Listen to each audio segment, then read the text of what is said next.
Hi, I'm Ali. I'm a Baptist minister and I live on a brand new housing estate in Swindon. My family and I were the first to move in back in 2009, and with some funding from our local housing association I was able to put together welcome baskets and visit everyone as they moved in, well, for the first year and then not beyond that. When I met people, I just said I was a Baptist minister, but said we want to build community together and invited people to share their ideas and think about how we could somehow make this new housing area a vibrant new community.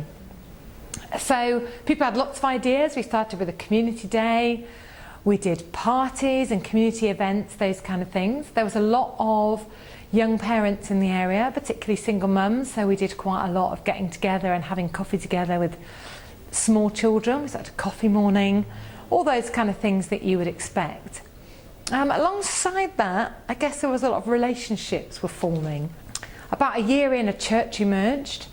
People were interested in what Easter was all about, so we did an exploration of Easter one Good Friday with some crafts and some hot cross buns, and as a result of that people decided that they asked us if they could come and explore faith with us. So we did that at my house, and gradually that grew with people being interested and moved into a school hall, and so that's been an exciting development.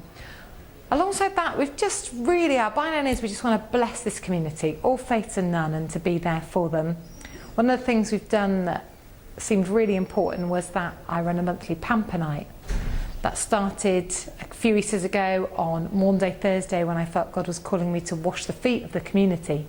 So I washed the feet, I invited some local women and pampered their feet and hands and that kind of thing. And we now meet monthly where we just unconditionally bless the women in our area, and that's been amazing for all sorts of women, some vulnerable women who wouldn't come out to other things, but that's been a real blessing.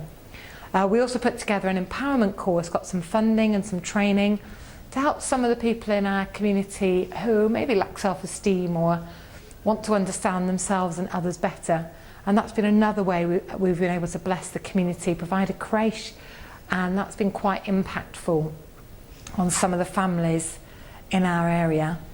So we've done a variety of things, simple things like litter picking and having coffee with people, through to much more complicated things that have involved some fundraising and some funding in order to make them happen. But our main thing is that we're really committed to making a housing estate a community and blessing that community. So we're going to have another 22,000 houses in Swindon, and I hope that as the churches in Swindon we are going to be able to reach out and bless those communities. And I don't know where you are, but you've almost certainly got new housing coming up somewhere near you, and just wouldn't it be great as if at the Christian community in this country we were getting into communities and blessing those people.